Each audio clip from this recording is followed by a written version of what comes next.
Safai. I don't know if I've pronounced it correctly, but yes, welcome. that is correct. And, thank you. And you bet. Great to see you. And Lucia, oh boy, maybe you'll be able to pronounce Wamala. I'll do the last part. That's perfect. It's Bukulumpaji Wamala, and I normally just go by Wamala, so you're perfect. Okay, so then it's Lucia Wamala. Great to have you. So everybody, how do we welcome our visitors? Virtual or actual clapping? If we were together, we would all be giving you a round of applause. We're happy to have you here. So thanks so much for attending. And I'm going to turn this part of the meeting next to Nan, who will do a reflection, if she's ready to do that. I'm here and ready. Great. I just wanted to tell everyone that I'm feeling excited about this year. I don't know exactly what's causing that feeling, but it's a good one nevertheless. The World Health Organization expressed the hope that the worst of the COVID-19 pandemic could be over in 2022. That's could. I know we're given no promises, but I sincerely hope that will be the case.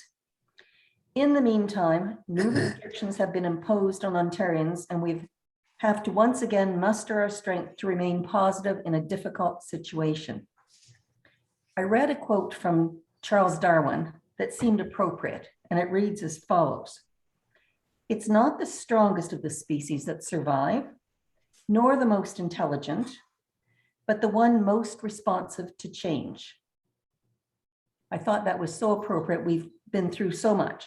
It's undoubted that we've all needed to handle change over the past 2 years, although I know that many of us have people that we know that have been directly impacted.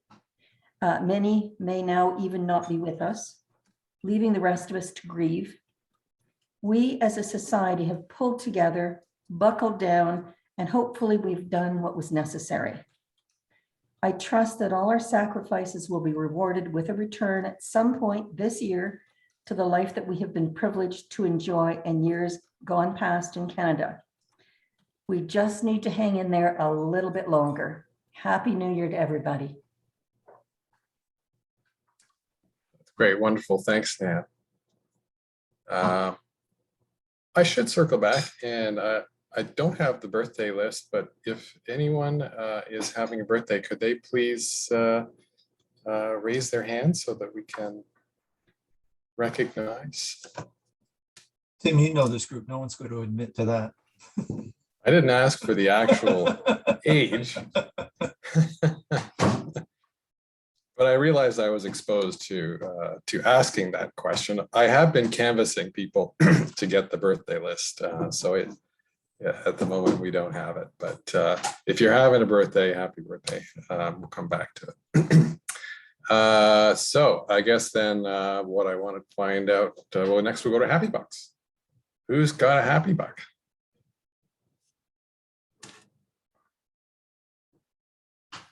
Doom and gloom.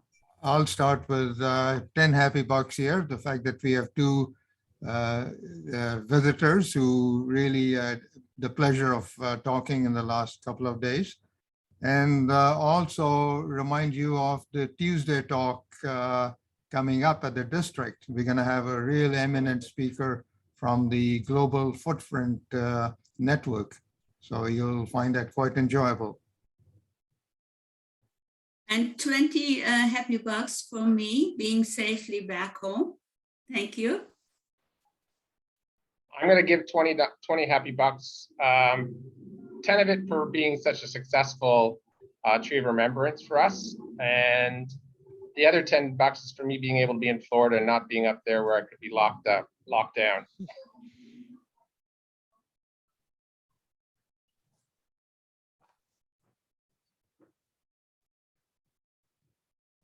Can I ask a question? Can you please explain about this happy box?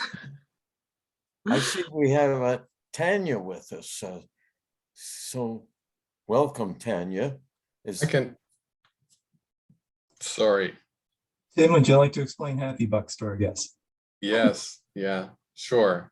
It's a Rotary Happy Dollars, Happy Bucks. It's a tradition that we have that it's an opportunity for popcorn style for people to jump up and say something that they're happy about and put in a few bucks into the pot for our for our charitable or whatever, for the foundation. Thank you. Can I add my happy buck now, or I should You bet. raise my hand because I'm not really familiar with the rules? Sorry. Go for it. Yeah, I'll put $10 for being happy to be here and feeling that I'm on my right path to go toward my dreams. That's fantastic. Yeah. Thank you. I'll put $10 in there too. It's Walter here. We have our second out of the cold commitment tonight, and there's 3 of us going to be there. And again, rules are changing, everything is shifting, and we'll see what happens. But yes, it's our second commitment to the out of the cold at the church there. Fabulous. So I'm gonna have to put in 10, a little less happy, but I was asleep at the switch and recording the happy bucks. So I've got Neelam at 20, Walter's 10, and could everyone else please remind me if they've done, Ganezi, right? Welcome back. You were 10 as well? 20. I can read lips. 20. Okay, Chad. 20, thanks Ganezi, very And generous. Chad, I'm 20 Oh as yes, well. David Richardson. You're a good salesman, Chad. I had mentioned 10, but the fact that you're 20, Okay. I'll honor that. Your stock price went up, Sorry. Neelam. Chad, Sorry, you can Neelam. also watch the recording of the meetings. It's all. Oh, you're right. Well, And our new, our guest, Sarah, had wanted to put yeah, in 10. Sarah 10. Yeah, 10. Yeah. Okay. Very good. Very good. All right. Anyone else? Were you going to put something in, or is that it, Chad? I put in 10 for watering down the recording. Okay. 2 years. All right. Repentance. Okay, well, with that, then let's go to, I think we want to welcome our speaker, and I want to go to Chad, who will introduce and welcome our speaker today. Yeah, it's my pleasure. We're very lucky that Tanya came to us to speak to our club. Along with her husband, Hank, 22 years ago, she left the city and moved to Ontario's wilderness with their beloved Huskies to start a business and for the lifestyle. Now they have over 2,000 guests every winter experiencing dog sledding. And they've competed in 6 1,000-mile races in Alaska and the Yukon, and written 2 books, the latest an international bestseller. So Tanya is here to share their stories, and they live with their 4 children, 5 cats, and a large husky family. Thank you, Tanya, for joining us. Please take it away. Oh, thank you so much for the kind introduction, Chad. And I do apologize. I heard somebody say they feel like 2022 is going to be a great year. And after 2021, it's got to be a good year, doesn't it? So gosh, Hank and my journey into this crazy world of sled dogs started back about 25 years ago now. We were living in Guelph at the time, and I was going to the University for Engineering, and my husband's a millwright by trade and works on farms all over the province. And one night after dinner, we made the simple decision to go to the mall. And I remember we walked through those doors, and on our left was a pet store. And in that store was this adorable 3-month-old red and white Siberian Husky. She was doing loops around that store as fast as she could go. Well, we had no intention of getting a dog. We just got married. We had 2 cats, but we went in and played with her for a few minutes and then continued on our way. And then the next night after dinner found us back at the mall playing with that pup again. And the third night again. And that night that pup ended up coming home with us. And you know, such simple decisions at times. We thought we'd made the decision to add a dog to our family. Little did we realize we just made a decision that was about to transform the entire trajectory of our lives. But in the short term, Colt was everything husky that we had no idea we had just got ourselves in for. She ran away numerous times. She chased cats. She destroyed our apartment. So in desperation to understand what we had brought into our lives, we got every book we could find on Huskies. And one of those books was called Race Across Alaska by Libby Riddles. And I'm curious if anyone has ever read a book that's changed their life. There's usually a few that agree with me. I see a few hands. Well, Race Across Alaska not only taught us a whole lot about this crazy pup we've brought into our lives, but by the end of it, we had also fallen in love with Alaska, the history and the culture behind this amazing breed of dog, and the Iditarod, that crazy 1,000-mile race in Alaska. So we decided Colt needed a friend. Huskies are pack animals, so Tundra Husky 2 joined our family. And while Colt was way happier, the mayhem probably quadrupled. And then we saw a movie, Iron Will. There's usually a few that remember Iron Will, a late 1990s Disney movie. I see some hands. If you haven't seen it, I still highly recommend it. It is on Disney. True story of the early 1900s of a boy who went dog sled race from Winnipeg to St. Paul, Minnesota. And he entered that race to save his mom's farm. Well, when you folks finished watching the movie, you went, that's a great movie, carried on with your lives. When we finished watching that movie, my husband looked at me and said, we have got to try dog sledding.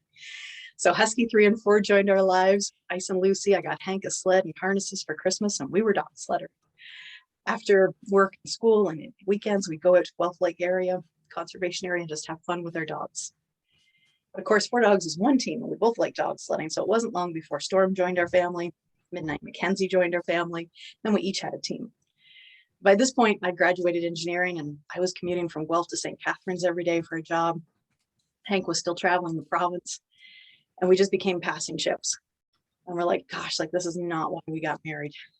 And my job, the company I went to work for had a great mission. They were trying to destroy hazardous waste.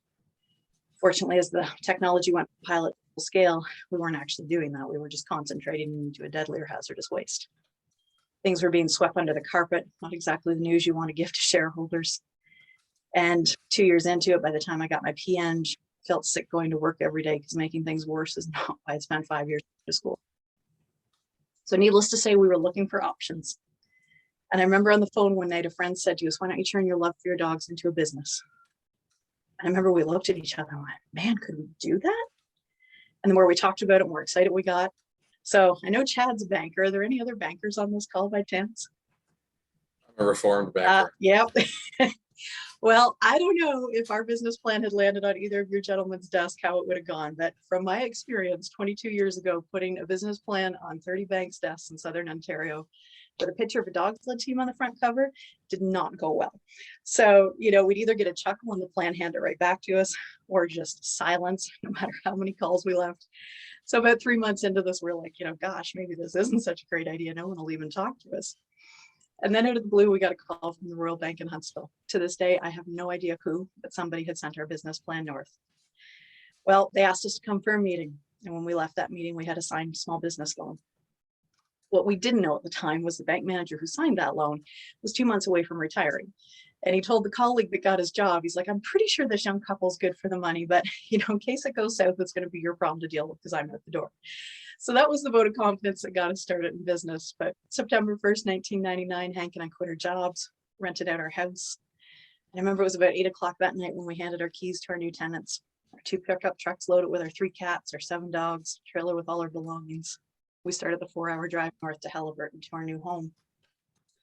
And I don't know if you've ever drove the highway between Bracebridge and Halliburton 118, but it is a stunning drive as you get close to the Highlands. And that night about midnight, there was a full moon rising. It seemed like the most amazing omen for the new life we were beginning. Even though when we got to our new home at 1 a.m., we knew things weren't as we planned. We had a new house designed, we had a new kennel for the dogs. We'd come to find nothing had happened fast in Halliburton.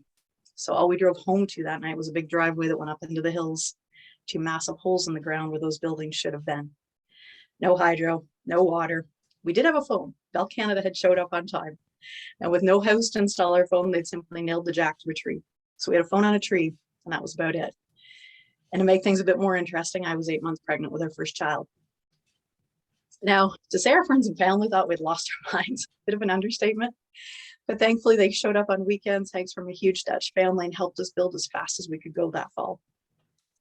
We, for the first week, just lived in the trailer that we moved all our belongings to.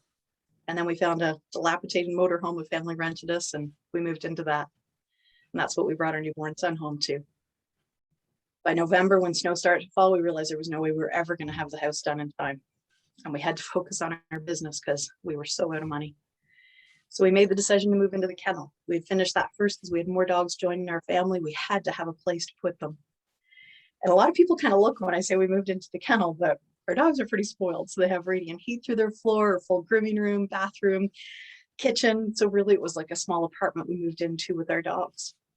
But that allowed us to focus on building our business. And that first winter we got to welcome 300 guests. Far cry from what we normally welcome. But it proved to us we weren't crazy, that people would come to the wilderness to share our love and our passion for our dogs and traveling with them.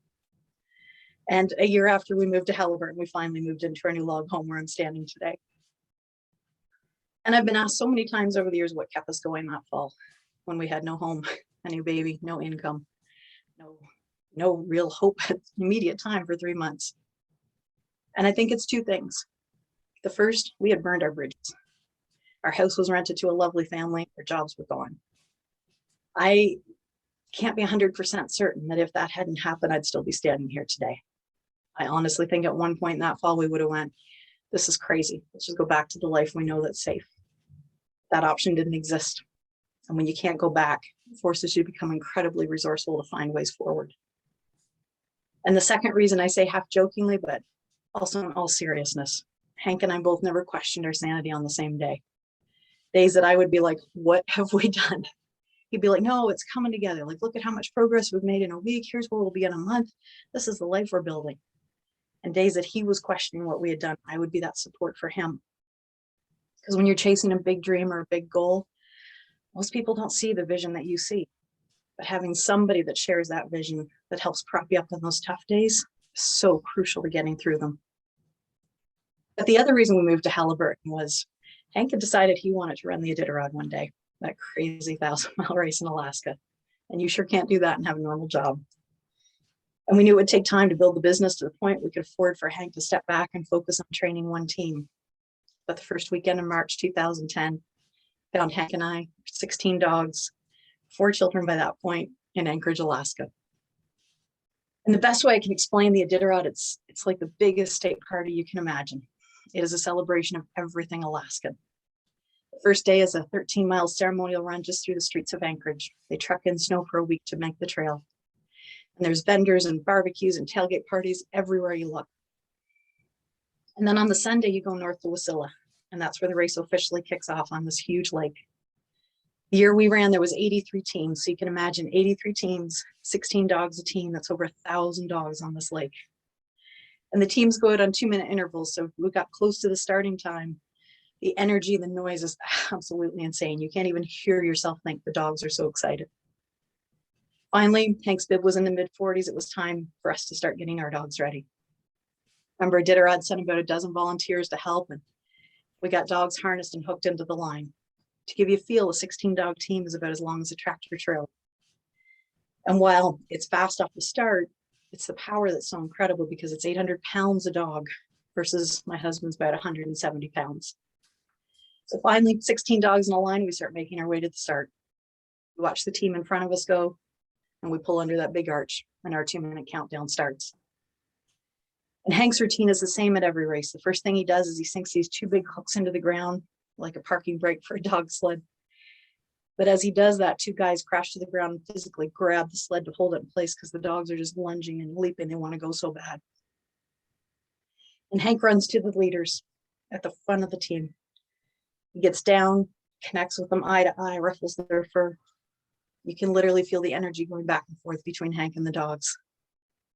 Quickly works his way back through all 16 team members.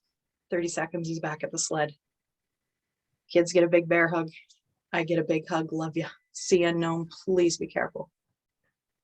20 seconds, he's on the runners. And it doesn't matter how many times he's raced, as I wave everyone away from the dogs. His hands are literally shaking like this as he reaches down to pull those 2 huge hooks out of the ground. Because at 800 pounds, he's about to unleash. He's not going to control for 15 or 20 miles till the energy, the adrenaline, the excitement, the love of running wears off just a bit. And those dogs even remember he's back there. So 5, 4, 3, 2, 1. And I watch him and the team rocket out of that starting chute. through snow fences lined with hundreds of spectators across the lake cheering them on. I remember our oldest son, Logan, at the time, he was about 10, looked up at me and he had this big smile. And then he stopped and he said, "Mom, why are you crying?" He had heard about Iditarod from the time he was born. He never questioned that we would be there. But for Hank and I, that moment was the culmination of 13 years of chasing a dream. So kids and I went back to Anchorage where we would stay, and Hank and the team continued across Alaska. Every musher has a GPS tracker on their sled that allows the race and fans and family to follow everyone's progress. And even though I could see the team was moving right on schedule, I didn't sleep for the next 3 nights because I was so worried. Not about the dogs, because I know Hank would literally sacrifice himself to care for them. And there's 50 veterinarians on that trail as well. But about him, because to show you who the true stars of the race are as it should be, there's not a single medical doctor on that trail. And he often pushes himself way too hard. So 3 days in, I couldn't take it anymore. I booked a plane ticket and flew to a little place called McGrath, Alaska. The day I landed, it was sunny, beautiful Alaska standards, about -35. And I walked the mile to the community center where the teams were. As I got close, I spotted ours, and our dogs are stretched out in the straw in the sun. And I see Hank with people around him laughing, having a great time. Oh man, why was I so worried? Of course, Hank didn't know I was coming, so we visited, and then it was time for him and the team to continue on. I was stuck in McGrath till the plane came back the next day. No hotels in McGrath, but the cafe kindly opens its door during the race and lets people crash there. Even though I slept on a hard bench that night, I had a great sleep because I wasn't worried. Little did I know, it was the night I should have been the most worried. As Hank and the team had continued down the trail, he'd got into some overflow, which is just water that lays on top of the ice. It wasn't deep, the dogs were fine, but Hank had got his boots. As he got to the next checkpoint that evening, his plan had been to stay and dry out his boots, but the volunteers there, not knowing he had wet feet, said, "Oh, a couple teams came through here a few hours ago. They said they're going 5 miles up the trail. I'm going to have camp tonight, big fire. Come and join them." My husband, being a rookie, being from Ontario, which already makes you way less in Alaska, he didn't want to inconvenience anyone, so he said, "Okay, I'll keep going." So he repacked his sled and headed out into the night. Got 5 miles, no sign of a fire. Another mile, still no fire. And then he realized he was in trouble because he couldn't feel his feet anymore. So he got the team bedded down, got them a hot meal, and then he knew he had to warm up. So he got out his big -40 sleeping bag. But he was so cold he couldn't get his boots off, so he crawled in with his boots and all his outer gear on. When he woke up an hour later, realized he was in worse trouble. Still couldn't feel his feet, but he also couldn't feel his hands. He had fallen asleep facing the zipper of the sleeping bag, and between the heavy frost in the air that night and his breath, the zipper was now encased in ice as well.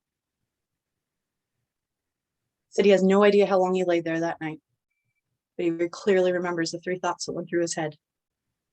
How am I going to get out of the sleeping bag? I don't know if I'm going to get out of this sleeping bag. I'm not getting out of this sleeping bag. And as he said, he laid there accepting that thought. Another thought went through his mind.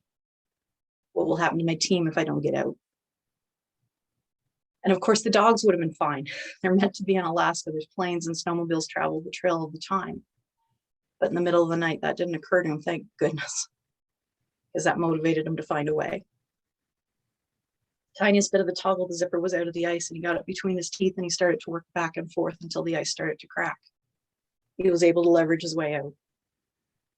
And he got to his feet and he started running because he knew he had to get his circulation going. And he ran back and forth along the dogs who were curled up sleeping. He said they never moved, but their eyes followed him, confused why he was running and going nowhere. But eventually he got pain back in his feet and his hands. While he got frostbite that night, he was okay. We wrote a book after that race. That story's not in that book. It's a very long time before my husband was willing to share it publicly. He felt it made him look like a fool, that he had no right to be on that trail when he'd made such a bad decision. He felt it questioned who he was as a person, that he'd made decisions that put his team in jeopardy. But the last 2 years, we've shared that story a lot because what a 2 years it's been. And the lesson that Hank learned so clearly that night was no matter how much he served his team, those that he loved, by not taking care of himself. He ultimately put his team in true jeopardy. The same can be said for any leader, whether you lead your family, your club, your church, your company. By not caring for yourself, you truly can't serve those who need you the most. So with your permission, I brought a PowerPoint that will let you meet our dogs and take you into Alaska with us for a few minutes, if I'm good to share screen. You are. Thank you, Tim. So this will start in Halliburton home and then jump to Alaska and the Yukon. Oops, that would be the end, not the start.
I'd rather stand on the edge of a cliff and hang my toes over a bit and then jump when they dare me, even if it scares me and I get hurt.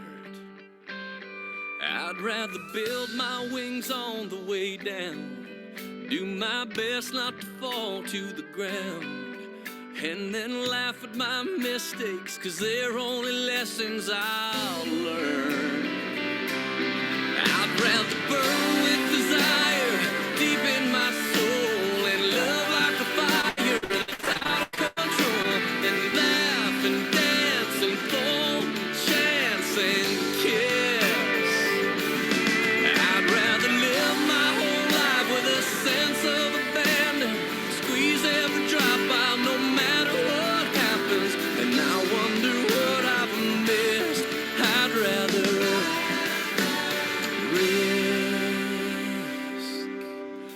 I guess I could just play it safe and forget about love, hope, and faith.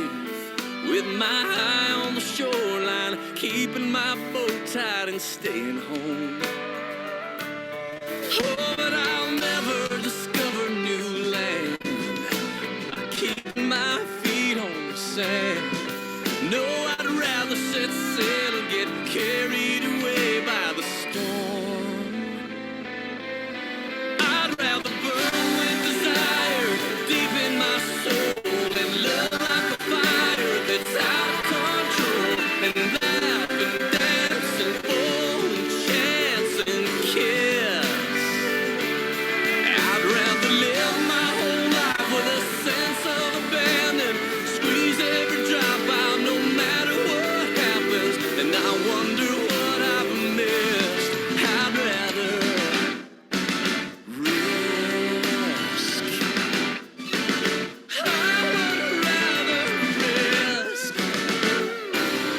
I'd rather burn with desire deep in my soul and love like a fire that's out of control.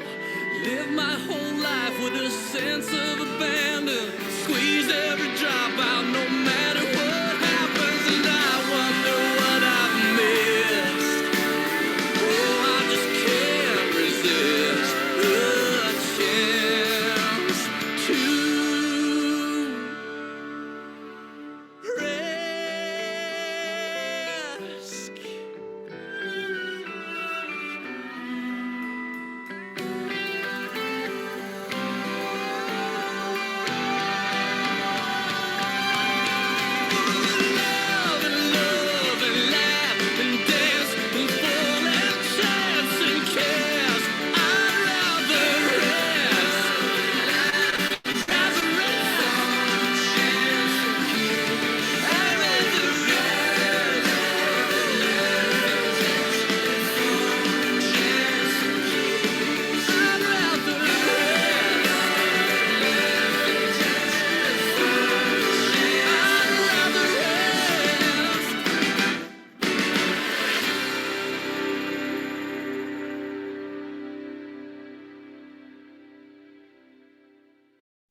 So that puts you into our world a little bit. You know, there was no pictures of Hank crossing the finish line of that first race because he didn't get to.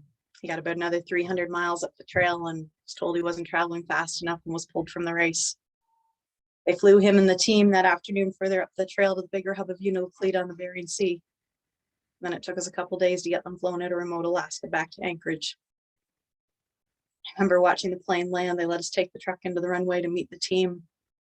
I'm watching my husband get off that plane and people trying to talk to him, and he just beeline to our truck and looked at me and said, "I just want to go home. I just want to leave Alaska." So our 2 young girls and I flew home, and Hank and the boys in the drive, and the dogs started the drive across Canada. 5 days after I got home, they did. But I very quickly realized the man I'd left in Alaska was a very different man than the man that drove up our driveway. My husband, he'll admit to being afraid, but nothing stops him. He's like a bear. On that 5-day drive, he'd come to see himself as a failure. Felt he'd failed me, our team, our children, our small town of Halliburton that came out and raised money for this crazy adventure. For the next month, Hank wouldn't leave our property, wouldn't talk to his family on the phone. Got to the point he was hardly talking to me. I remember one late April morning, it's a beautiful spring day, we were sitting on our porch and he was just staring down. And I didn't know what to do, but I was so scared for him. I said, "Hank, what if we go back next year and you prove it wasn't you? We enter that race again." He looked at me and he said, "There's no way in hell we are ever going back to that race." I said, "What about Yukon Quest, the lesser known race? Let's go run that. Prove it wasn't you." For a second, I saw a spark in his eye, and then he went, "We can't afford it." He was right. I also didn't know what else to do. So I said, "I promise you, if you enter that race, we will find a way." So the second he made up his mind, so all of a sudden I had my husband back. Instead of being stuck in the past, everything that had quote unquote gone wrong, his quote unquote failure, what people had said, the things he couldn't change, he had a new dream, a new vision, a new hope, and a new goal for the future. And as you saw in the PowerPoint, the team crossed that finish line. And after the fans went away and the spectators, he looked at me and he said, "You know, we have unfinished business on the Iditarod Trail." That's a poster that hangs behind me. Our family, our 4 children, at the finish line the next March in Nome, Alaska. So thank you for letting me share our stories with you today, and I'd be honored to answer any questions that anybody might have.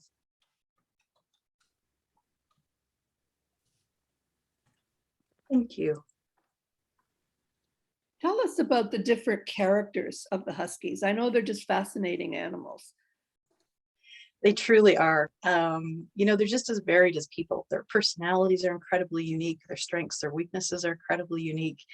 How they interact with each other, you know, is very similar to people, except they don't hold grudges quite the way people tend to. They live a little bit more in the moment, although there are grudges. There's dogs that do not like each other and they will not for their whole lives. But when we build a team, you know, you embrace all those differences, because having all those different personalities, those different strengths on a team is what makes a team truly incredible. Thank you. Sure. And yet that was an incredibly moving story. Very nice. Yeah. What would you say to people, though, that have been critical of this race for the pointing the finger at, say, cruelty of dogs? I've read that, you know, there's been almost 200 dogs that have died since this race has started. I've been around, you know, as a kid, I was around horses, and I know horses like to run. You can't stop them. It's in their blood. I'm assuming that's the same thing with these dogs. But what would you say to those people who say it's cruel to drive these dogs in these long races? I could go on for hours about this conversation, Mike, but to try to make it really quick, we have a saying around here, and I hope it doesn't offend anyone, but you can't push a rope, because the only way that sled moves is the dog's desire to run and pull the rope that attaches them to the sled. There's no reins, there's no whip, there's no bit, there's no nothing. So you can't push a rope, and the dogs won't pull an asshole, because they will not. And mushers will tell you this for centuries, that they have pushed their teams too hard, and their dogs sit down and look at them and go, "Then you pull this bloody sled, because we're done." We have a dear friend, Brent Sass in Alaska, who is one of the world's best mushers. And Brent was in the Iditarod about 4 years ago, was 50 miles from the finish line, pushed his team too hard. He was in the lead. He had a great chance of winning the race. And he asked his dogs to get up from a rest too soon. And they refused to leave that checkpoint. And they made him sit there for 20 hours. And he went from first place to, I think, 21st place.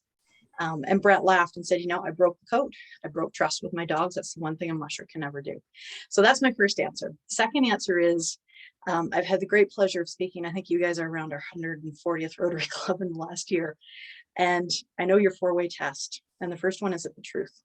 Unfortunately, there's so many agendas in our world right now. And there's a very huge agenda in the working animal world. To be honest, these groups don't even want you to have a pet dog or pet cat. But dog slitters are easy to come at because there's not many of us. Greyhound racing, all these sports. They see what they want to see, and they tell the public what they want to tell the public. But if you think 50 veterinarians from around the world, some of the best veterinarians I've ever met in my life, would donate 2 weeks of their holidays, pay their own plane ticket to fly to Alaska and be part of a race that is cruel to dogs, then I obviously don't know veterinarians the way I think I do. If you talk to a vet on these trails, they get so incensed about those accusations because they say, do you honestly think we would be part of a race that is cruel to animals?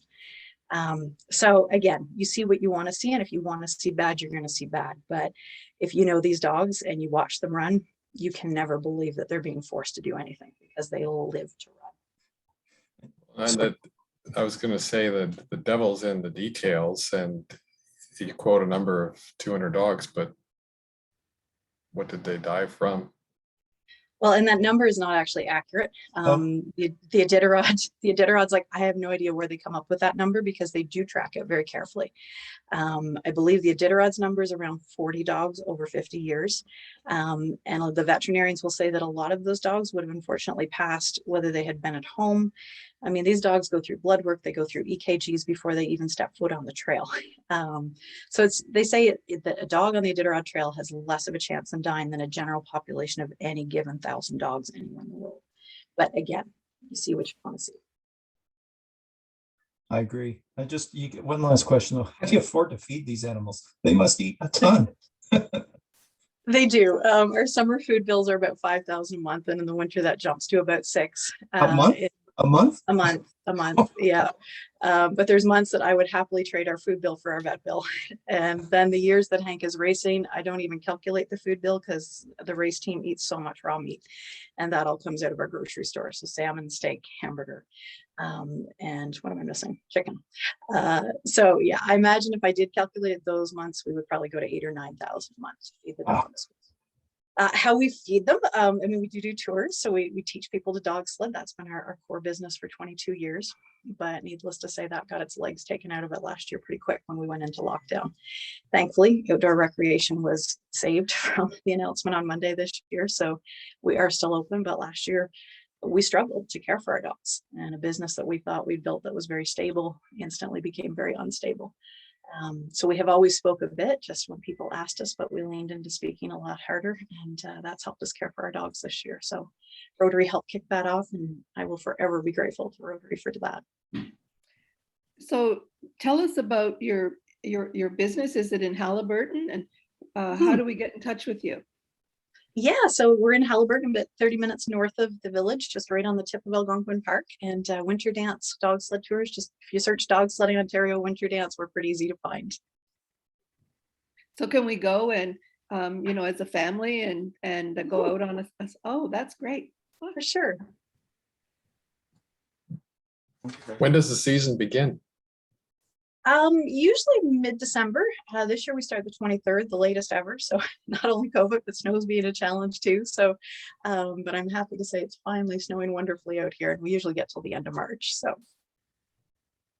And I got to ask you, since you started with one of your initial questions about were there bankers or financiers out there, do you have that bank deal in the end, or some kind of financing deal in the end? We did pay off that small business loan, I think 3 years early, as I recall. And, but we ended up into another deal. I guess that was 7 years ago, because in Halliburton, even though we have so much vacant land, it's being chunked up and developed. and sold dramatically. And we leased the land that we ran on for years, but the owner is in his 90s. And, we're like, gosh, I don't know what our future is if we don't have our own land. So we purchased I should say the bank helped us purchase 2,000 acres about 6 years ago. And that was another challenge, to put together a deal for a bank to finance 2,000 acres of wilderness. But the BDC helped us out, and now they're in partnership with us. So Good for you. That's terrific. I don't know if anyone else has any other questions. I think we're coming close to 1 o'clock, but I had one question, and I thought I was moved by the presentation. I thought it was really terrific, and it's sort of unrelated, but I don't know who I would direct this question to. It's just about knowledge about Huskies. There's so many Huskies in the city. Are these dogs good city dogs? Should I infer from that? I mean, clearly they've got a job. We get asked all the time, does a Husky make a great pet? I mean, we have 150 of them, so like we're kind of the wrong ones to ask. But if you run, if you bike, if you love outdoor activity, a Husky will be the best pet you've ever had. But if you have a fairly sedentary lifestyle, they will be the worst dog you ever have, because they're not a lab. They're not going to lay happy at your feet. They're going to be destructive if they don't get to burn off that crazy energy they have. So I don't know if he's still around. I know I've seen him a couple times. There's a gentleman in downtown Toronto, has 3 Huskies that pull his wheelchair. I don't know if anyone else has seen him. But his Huskies are so happy because literally they take him all over the city every day. So yeah, if you have an active lifestyle, amazing dog to own. But if not, don't even think about it. Makes perfect sense. All right. Well, can I ask Susan to do a thank you to our speaker? Susan, are you there?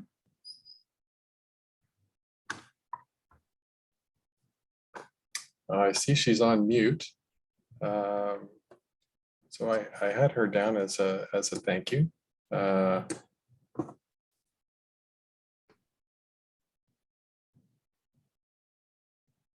No, I'm not seeing Susan.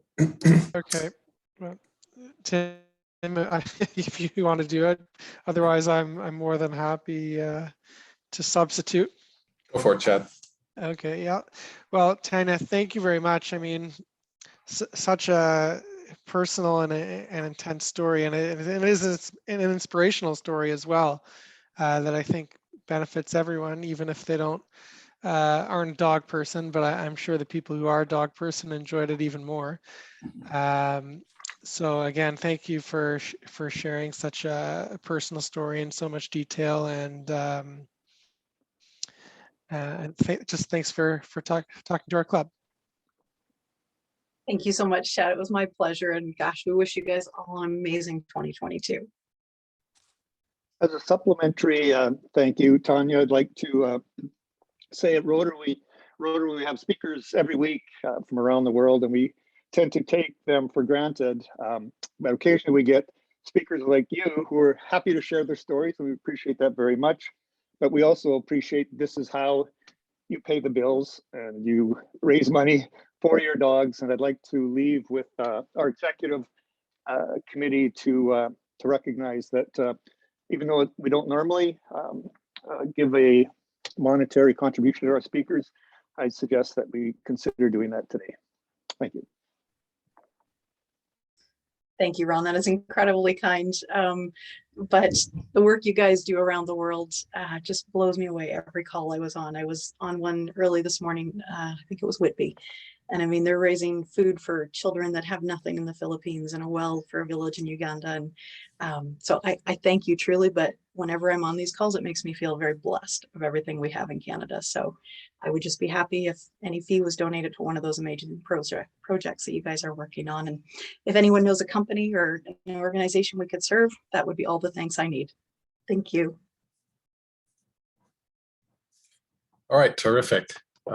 Just wonderful. So I'm going to Tanya, thank you again, and you're welcome to stay with our meeting as we proceed on until 1:30, and you are also welcome to leave. No problem at all.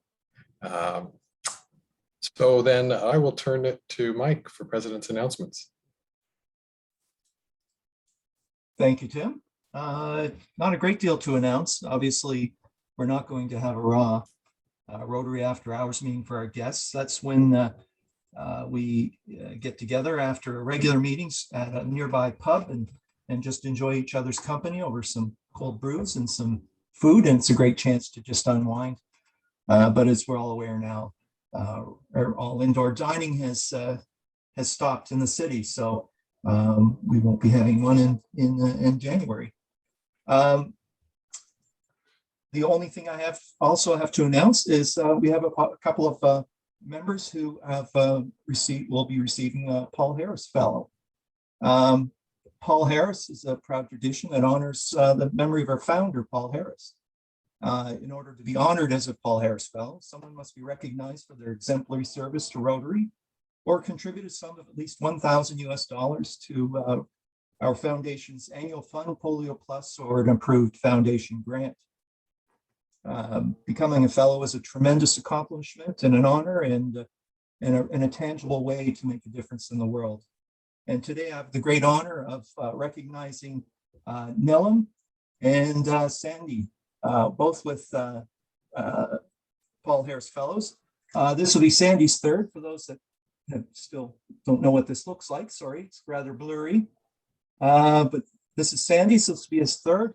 And Nellum has two. This will be his second.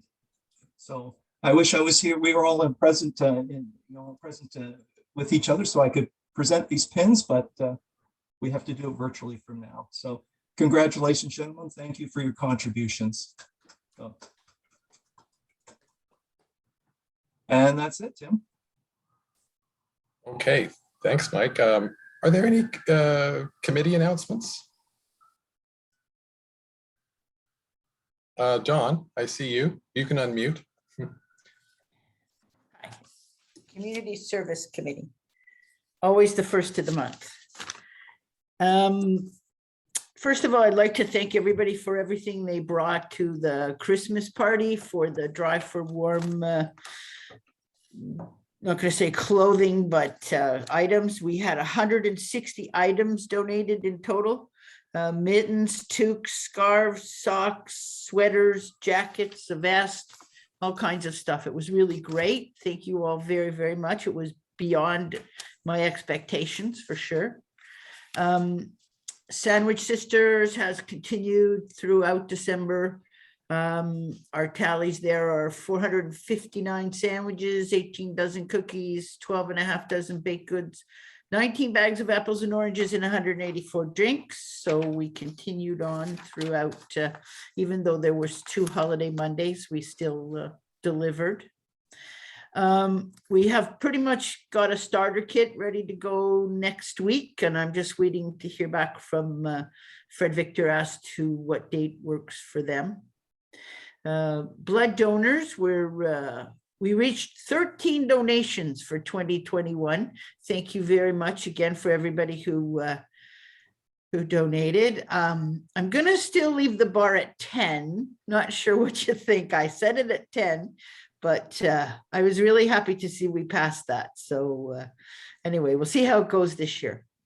Out of the cold, Walter already reported on that one. So that's most of what's been going on over the holidays. And our next community service meeting is set for next Wednesday at 11:15. That's it. All right, thank you, Don. Any questions? Jackie? Mute. Mute. You're on You'll mute. have to- You're on you'll have mute, to Jackie. unmute.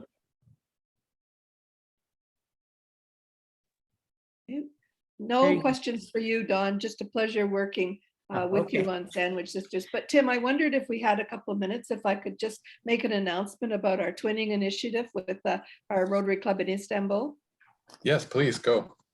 Okay, it's wonderful to have Gunitsi back and to hear firsthand about the all the activities that the club has been in. Last night, I sent the members of the Twinning Committee an email which highlighted sort of our accomplishments to date, and also forwarded a copy of their newsletter. And they have an incredible newsletter. We're so fortunate to be twinned with such a vibrant, progressive, active club.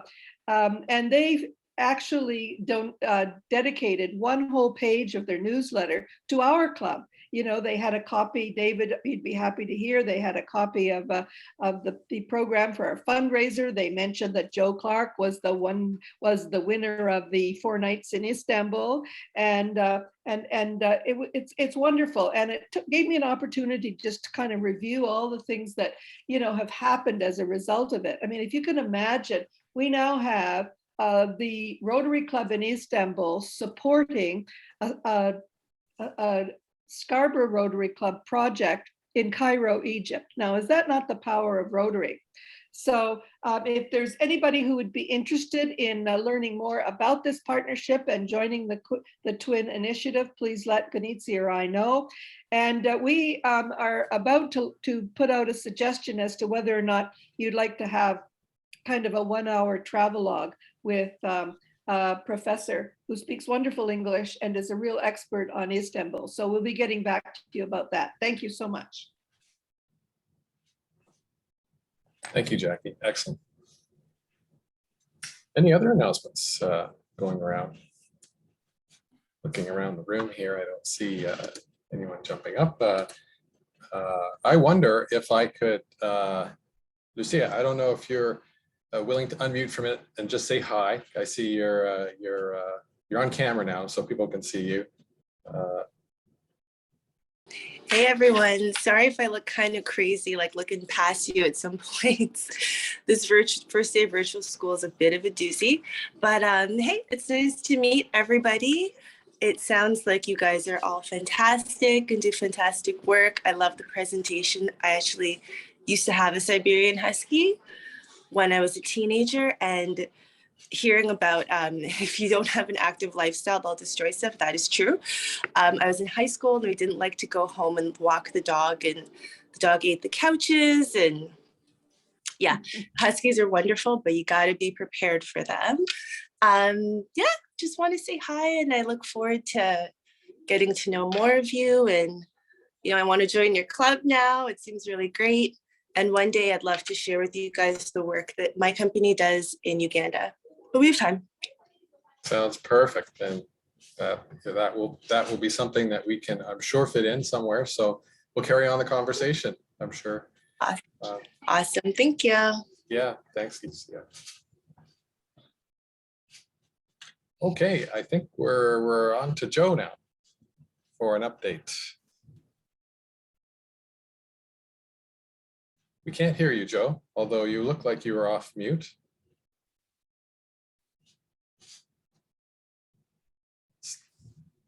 Still can't know. Unfortunately, that's a no. Not sure what. Now you're showing that you're on mute. Unmuted now. Now you're unmuted. Could it be your headphones? Is it possible if you unplug the headphone and see if they No. Unfortunately not.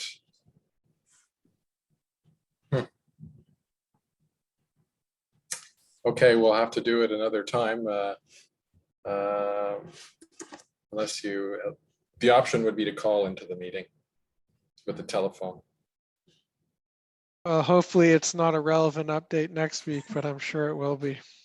I think we can all give ourselves our own update as to what's happening. The only thing that might be different is everybody's opinion. All right. Well, we are coming rapidly towards the end of the agenda. So I think, is there any other business that anyone wishes to bring up at this point?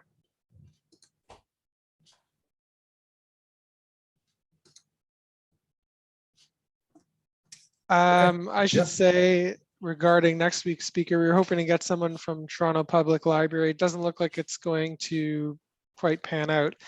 If anyone has a good idea for a speaker next week, please let me know.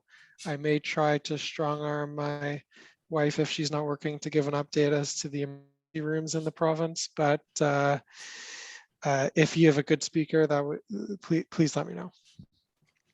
Chad, I think that would be a great, your wife would be a great speaker. I'd be really interested in what it's like. I mean, I think I know, but it would be great to hear it firsthand. I love stories. Today was great, by the way, Tanya.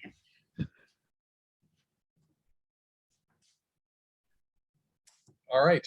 Well, on that note, I will call our meeting adjourned and wish everyone a wonderful and happy and healthy day and week.